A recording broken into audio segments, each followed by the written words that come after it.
Good morning to all of you.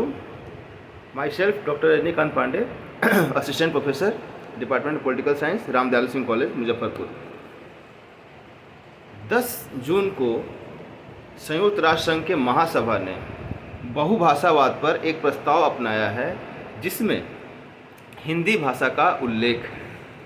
Hindi के साथ साथ यूनाइटेड नेशन की जो जनरल असेंबली है उसने बांग्ला, उर्दू, पुर्तगाली और किस्वाहिली और फारसी को अनौपचारिक भाषाओं के रूप में मान्यता प्रदान कर दी है, अर्थात यूएनओ में अब इन भाषाओं का भी उपयोग किया जाएगा। संयुक्त राष्ट्र महासभा ने शुक्रवार 10 जून को बहुभाषावाद पर भारत प्रायोजित प्रस्ताव को अपनाया, जिसमें हिंदी भाषा का उल्लेख है।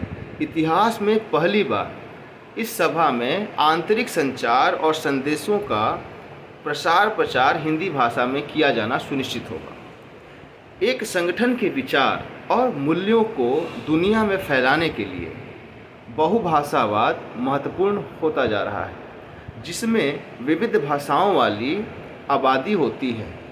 तो संयुक्त राष्ट्र ने अर्थात यूएन के अनुसार जो महासभा है उसने बहुभाषावाद को अपने संगठन के लिए एक मुख्य रूप से मूल्यात्मक रूप में मान्यता प्रदान करती है। अंडोरा ने प्रस्ताव प्रस्तुत किया और भारत सहित 80 से अधिक देशों ने प्रस्ताव को सह प्रायोजित किया। संयुक्त राष्ट्र महासभा के 193 सदस्यों की उपस्थिति में इस प्रस्ताव को अपनाया गया। प्रस्ताव बहुभाषावाद को एकीकृत करने की दिशा में संयुक्त राष्ट्र की जिम्मेदारी को रेखांकित करता है। तो यह एक बड़ी ही महत्वपूर्ण उपलब्धि रही।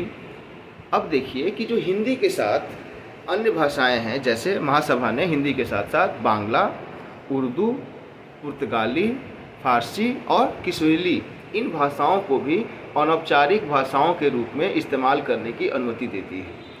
हालांकि आप सभी जानते हैं कि इससे पहले जो आधिकारिक भाषाएं थी वो 6 थी, जिसमें अंग्रेजी, चीनी, अरबी, स्पेनिश, रूसी और फ्रेंच, ये जो भाषाएं थी यह आधिकारिक भाषाओं के रूप में मान्यता प्राप्त हैं।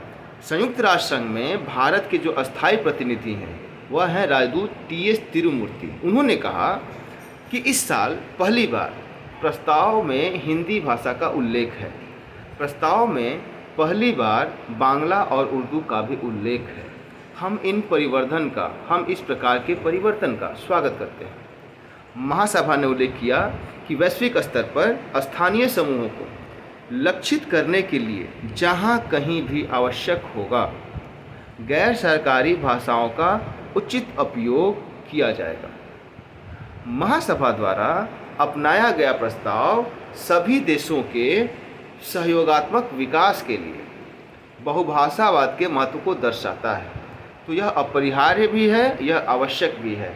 तो यह एक नवीन घटनाक्रम में हमारे सामने आया, जबकि 2018 से ही भारत ने अतिरिक्त बजटीय योगदान के संदर्भ में सहायता प्रदान करने के कारण संयुक्त राष्ट्र के वैश्विक संचार विभाग के साथ लगातार सहयोग और उनके टच में रहा। और हिंदी एट यूएन यह एक पहल थी। तो हिंदी एट यूएन पहल जो है, इसमें इन द्विपक्षीय संबंधों के बीच हिंदी बोलने वाली जो आबादी है उसके जो चुनौतियां हैं और उसके लिए जो जागरूकता है वह 2018 से ही भारत जो है वह हिंदी एट यूएन की जो पहल है उसकी शुरुआत कर चुका है। बहुभाषावाद एकीकृत संचार के लिए एक महत्वपूर्ण उपकरण है और बहुपक्षीय कूटनीति के लिए यह अत्यंत प्रभावशाली एक माध्यम के रूप में उभर कर सामने आएगा। अब अगर हम बात करें कि यह जो प्रस्ताव आया है या जिस प्रकार से यह एक नवीन घटनाक्रम घटा है, इसके मायने क्या हैं भारतीय हित में, भारत की विदेश नीति में या वैश्विक स्तर पे जो भारत का इंगेजमेंट है, जैसे हम कह सकते हैं कि India at engaging with the world.